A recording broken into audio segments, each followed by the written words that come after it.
Hello student, आज मैं आपको बता रही हूँ सार्वजनिक उपक्रम के बारे में कि रियल में सार्वजनिक उपक्रम क्या होते हैं। तो आप सभी जानते हो सार्वजनिक उपक्रम मीन्स होता है पब्लिक सेक्टर की जो भी यूनिट्स होती है, एटलीस्ट हम उनको पीएसयू के नाम से जानते हैं। इट मीन्स ये गवर्नमेंट के अंडर कंट्रोल होती है।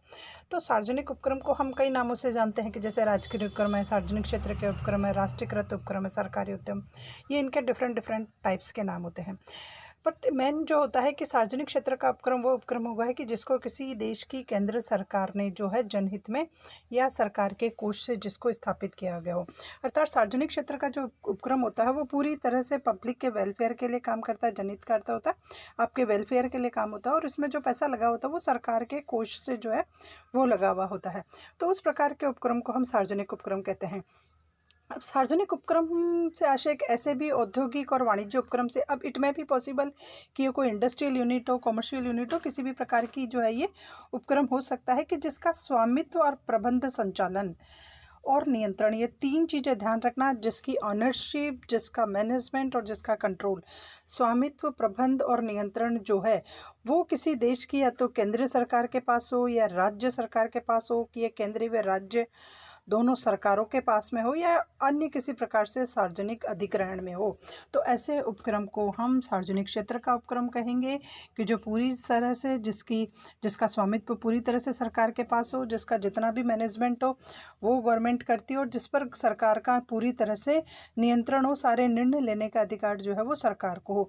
सरकार के किसी भी फॉर्म में हो सकती है, वो सेंट्रल लेवल की भी हो सकती है, स्टेट की भी हो सकती है और दोनों कंबाइंड जो है वो भी उसमें हो सकती है। तो इस प्रकार के स्तर को हम सार्वजनिक उपक्रम के नाम से जानते हैं। अब है कि सार्वजनिक उपक्रम का तात्पर्य ऐसे उपक्रम से है जिसका प्रबंध और स्वामित्व दोनों ही सरकार के हाथ में हो और समस्त क्रियाएं जिसकी सरकार खुद देखती हो, तो ऐसे उपक्रम को हम सार्वजनिक क्षेत्र का उपक्रम कह सकते हैं। अब सार्वजनिक क्षेत्र के उपक्रम जो होते हैं वो हमारे देश में विभिन्न प्रकार के होते हैं, अलग अलग प्रारूप में होते हैं। उनका स्ट्रक्चर एक ही प्रकार का नहीं होता, अलग अलग प्रकार से जो है वो सार्वजनिक उपक्रम भारत में चलते हैं। तो सबसे पहला आता है विभागीय उपक्रम। तो एक डिपार्टमेंटल स्टोर जो होता है ये सबसे प्राचीन रूप है, ट्रेडिशनल तरीका है, सबसे पहले यही प्रकार जो है वो सार्वजनिक उपक्रम का पाया जाता था। और इस प्रकार के प्रारूप में पूरा जो नियंत्रण है, चाहे वो वित्त का हो चाहे वो प्रबंध का हो, दोनों का वित्तीय नियंत्रण और वित्तीय प्रबंध दोनों ही जो है वो सरकार के हाथों में होता है।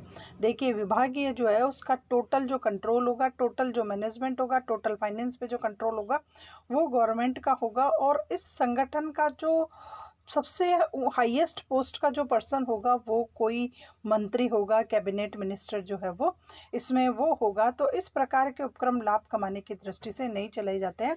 इनका मेन जो उद्देश्य होता है वो सेवा करना होता है, संतुष्टि का स्तर बनाना होता है, वेलफेयर करना होता है, जनता का जो है कल्याण एटलीस्ट उसको बढ़ाना जो है वो होता है। अब इस प्रकार के प्रारूप का चुनाव ऐसे उद्योग को चलाने के लिए किया जाता है जिसमें गोपनीयता आवश्यक हो। तो विभागीय स्टोर उस में मिलेगा, ऐसी इंडस्ट्री या ऐसे सेक्टर में जो है ये गवर्नमेंट की ये यूनिट पाई जाएगी जिसमें जो है बहुत ज़्यादा सीक्रेट रखने की आवश्यकता हो, गोपनीयता की आवश्यकता हो। वहाँ ऐसी प्रकार की इंडस्ट्री जो चलेगी कि जहाँ सब कुछ बिल्कुल गुप्त रखा जाता हो, एक सीक्रेट वे में सारा काम होता हो। जैसे इसमें होता है हमारा डिफेंस जो है, सार्वजनिक जो सुरक्षा का उद्योग है वो हो जाता है, और जो गवर्नमेंट जो यूटिलाइजेशन की इंडस्ट्री है वो सैनिक उद्योग वो हो जाता है, रेलवे है, टेलीग्राफ, ये सारे जो प्रतिष्ठान होते हैं, मतलब 20 अन्य प्रतिष्ठान में ऐसे विभाग चलाए जाते हैं जहाँ काम जो है बहुत ज़्यादा गोपनीय तरीके से किया जाता है कि यहाँ क्या हो रहा है और क्या नया होगा उसकी खबर बाहर के देशों तक नहीं जाए। तो इसके लिए इसमें सीक्रेट जो होता है वो हाईएस्ट लेवल का होने की चांसेस जो है वो ज़्यादा होते हैं। तो इस प्रकार के उद्योग जो होते हैं वो उसमें चलाए जाते हैं। नेक्स्ट आता है हमारा सार्वजनिक निगम। कि सार्वजनिक निगम जो होता है, एक अर्थशास्त्री हैं एन.सी. शुक्ला, वो कह रहे हैं कि सार्वजनिक निगम वह संगठित संस्थान है जिसका निर्माण विधान द्वारा बनने वाली सभा के द्वारा किया जाता है। इट मीन्स इसका जो कंस्ट्रक्शन होगा वो जो गवर्नमेंट को जो बना रही है, जो पार्लियामेंट, जो सदस्य, जो मिनिस्टर्स एटलीस्ट उनके द्वारा होता है, जिसके निश्चित अधिकार और काम होते हैं। इसके जो कुछ राइट्स होंगे उनका डिटर्मिनेशन अलग से होगा। इसके फंक्शंस क्या होंगे सार्वजनिक निगम के, पब्लिक कॉरपोरेशन के, तो वो भी उसका डिटर्मिनेशंस भी होगा। और ये वित्तीय मामलों में पूर्ण रूप से स्वतंत्र होगी। फाइनेंस से रिलेटेड इस पर किसी स्टाइल का कोई भी कंट्रोल नहीं होगा, लेकिन इसका सेक्टर जो है वो बिल्कुल फिक्स होगा और एक सर्टेन टाइप्स की ही एक्टिविटीज़ में ये काम कर सकती है। तो वापस देखो, सार्वजनिक निगम वो निगम होगा जिसको विधान बनाने वाली सभा द्वारा जो है वो किया जाता हो, जो कानून बनाती हो, जो कॉन्स्टिट्यूशंस को कंस्ट्रक्ट करती हो, जिसने गवर्नमेंट बना रखी हो, एटलीस्ट उसके थ्रू होता है। इनके कुछ स्पेशल फंक्शन होते हैं, स्पेशल ऑब्जेक्टिव्स होते हैं। फाइनेंशियल सेक्टर में पूरी तरह से स्वतंत्र रहती है। इसके वर्किंग का एरिया बिल्कुल फिक्स है कि ये निश्चित क्षेत्र में ही काम करेगी और निश्चित प्रकार का काम ही करेगी। तो इसकी सारी एक्टिविटी को जो है वो लिमिटेड कर दिया गया है। ये अपने लिमिटेशन से बाहर जा कर के काम नहीं करेगी। तो राजकीय उपक्रमों में के संगठन में सार्वजनिक निगम जो पद्धति है वो व्यापारिक संगठन के स्वरूप, इसकी जो मतलब सार्वजनिक निगम की जो स्थिति है वो बहुत ज़्यादा पावरफुल है। रिसेंट टाइम में बहुत ज़्यादा इम्पोर्टेंस लिए हुए होती है। बहुत सारी जो संयुक्त पूंजी की कंपनियां होती है ये उसका मिलता जुलता ही रूप है। जो जॉइंट वेंचर अकाउंट की जो कंपनियां होती है एटलीस्ट इससे सेमी सिमिलर है। इसमें यह होती है कि इन निगम की स्थापना संसद के विशेष अधिनियम के अंतर्गत की जाती है। जब हमारा ये जो सार्वजनिक निगम जो बनेंगे वो संसद में एक स्पेशल जो है एक्ट बनेगा और एक्ट के द्वारा ही इनका जो है वो कंस्ट्रक्शंस होगा, ये जो है वो ऑपरेट होगी, ये इनका निर्माण होगा। अब अधिनियम के द्वारा ही उनका प्रबंध और संचालन की विधियों की व्यवस्था की जाती है। जो लॉ बनेगा, अधिनियम का अर्थ होता है लॉ, एक्ट, तो उस एक्ट के द्वारा, उस कानून के द्वारा ही इनका मैनेजमेंट कैसे किया जाएगा एटलीस्ट उसका डिटर्मिनेशन होगा। और संचालन संबंधी समस्त व्यवस्था भी जो है वो उस एक्ट के द्वारा ही बताई जाएगी कि इन निगम का जो है वो फंक्शन किस स्टाइल से चलेगा, या क्या किस स्टाइल से ये काम करेगी।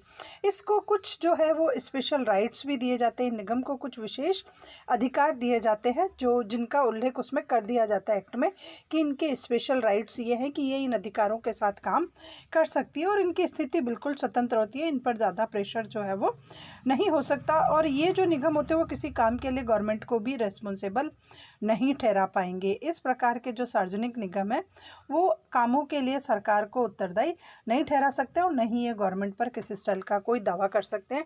इन्होंने अगर कोई भी काम किया तो ये नहीं कह सकते कि सरकार की रेस्पॉन्सिबिलिटी है, हमारी नहीं है, या इसके लिए गवर्नमेंट रेस्पॉन्सिबल है। ये इस बात के लिए गवर्नमेंट पर कोई दावा भी नहीं कर सकते हैं। लेकिन इस निगम के वैधानिक रूप के लिए आवश्यक नहीं है। अब ये इसके लिए आवश्यक नहीं है कि ये अपनी नीति निर्धारण एवं महत्वपूर्ण मामलों में निर्णय लेवे। ये कोई special right, special decision, policy formulation self नहीं कर सकते हैं। इसमें इनको कोई भी अधिकार जो है वो ज़्यादा नहीं दिए गए हैं। अधिकारियों की नियुक्ति करने में सरकार की सलाह लेनी पड़ती है। अगर किसी पर्सन को इनको अपॉइंट करना है किसी पर्टिकुलर पोस्ट पे तो उसको गवर्नमेंट से परमिशन लेनी पड़ेगी। तो सबसे पहली बात क्या होगी कि महत्वपूर्ण मामलों में निर्णय लेने का इनको कोई राइट नहीं है। गवर्नमेंट से ही ये जो है सीधी गाइडेंस लेंगे और उसी के अकॉर्डिंग करेंगे। पॉलिसी फार्मूलेशन, अपनी नीति का निर्धारण ये खुद नहीं कर सकते। किसी स्पेशल पोस्ट पे किसी भी पर्सन को अपॉइंट करने का इनको राइट नहीं है। हाँ, कभी कभी ऐसा कर सकता है जब गवर्नमेंट की पॉलिसी इनको मार्गदर्शन दे, तो ऐसा ये कभी रेयर चांसेस हैं कि ऐसा काम कर सकता है। इसके जो एग्जाम्पल हैं कि ये जो है हमारे इंडिया के इतने जो है ऑलमोस्ट जो इंडस्ट्री है या जो ये है वो इस फॉर्म में जो है इंडिया में काम कर रहे हैं। जैसे दामोदर वैली कॉरपोरेशन जो है वो एक सार्वजनिक निगम के रूप में इंडिया में काम कर रही है। उसके बाद आता है कंपनी का फॉर्म। तो ये भी एक महत्वपूर्ण प्रारूप है। संयुक्त पूंजी वाली कंपनी सरकारी स्वामित्व में होने के कारण इसको सरकारी कहते हैं, अर्थात इसकी जो ऑनरशिप होती है वो गवर्नमेंट की होने की वजह से इसको सरकारी कंपनी कहते हैं। और कंपनी अधिनियम की धारा इसके अनुसार इस कंपनी को बनाया जाता है। तो जो हमारा कंपनी एक्ट है उसकी जो सेक्शन है 617 वो ये बताती है कि ऐसी कंपनी को किस तरह से इस्टेब्लिश किया जाएगा कि इसकी जो पेडअप कैपिटल होती है उसका कम से कम 51% भाग केंद्र सरकार, राज्य सरकार या सरकार के पास होना कंपलसरी है। इट मीन्स जिसकी जो टोटल जो पेडअप कैपिटल है उसकी 50% ऑनरशिप जो है, जब तक हमारी किसी भी state government, semi government, central government, state government उनके पास नहीं हो, तब तक इस प्रकार के कंपनी प्रारूप का जो है फॉर्मुलेशन नहीं हो पाता। तो इसके लिए ज़रूरी है कि सरकार उसके 51% अंशों में अपनी भागीदारी दे। अब सार्वजनिक कंपनी के अंतर्गत वह कंपनी भी शामिल कर ली जाती है जो किसी सरकारी कंपनी की सहायक कंपनी हो, अर्थात उसको भी ले लिया जाएगा जो एक गवर्नमेंट कंपनी है, अगर उसकी कोई सबॉर्डिनेट कंपनी है तो उसको भी सार्वजनिक कंपनी के रूप में ले लिया जाएगा और यह सार्वजनिक उपक्रम एक प्रमुख अंशधारी बन जाएगा। और जो वो कंपनी होगी जो इसकी सहायक है, एटलीस्ट उसको इसके साथ ले लिया और वो भी उसका एक शेयर होल्डर बन सकती है और सारे अंश जो है वो हम राष्ट्रपति के नाम से जो है वो इसमें एलोकेशन किया जाता है।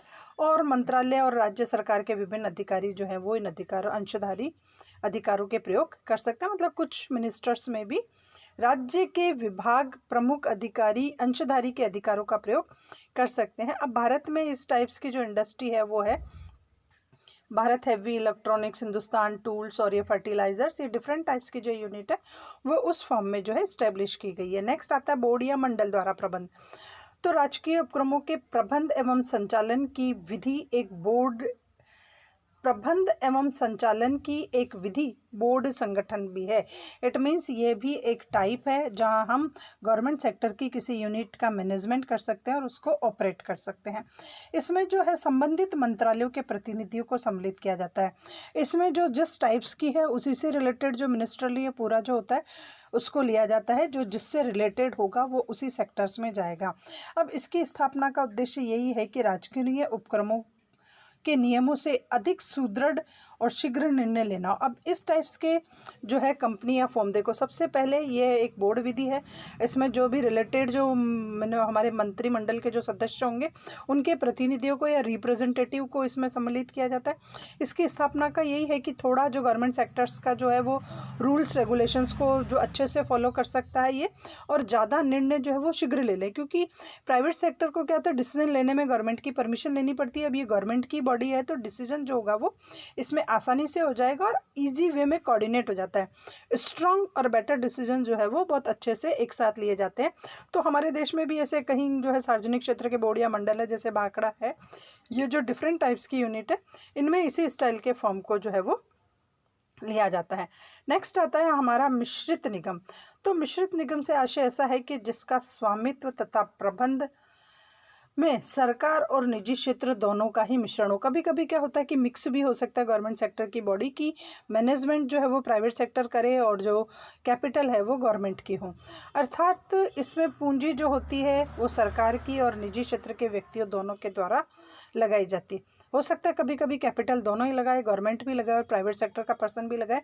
और इसके प्रबंध संचालन के लिए मंडल का चुनाव दोनों के अंशधारी होंगे। इस टाइप्स की जो यूनिट होगी उसके जो शेयर होल्डर होंगे वो दोनों प्रकार के जो हैं, जो गवर्नमेंट सेक्टर से होंगे वो भी इसमें शेयर होल्डर हो सकते हैं और प्राइवेट सेक्टर्स के जो पर्सन होते हैं वो भी इसमें अंशधारी हो सकते हैं।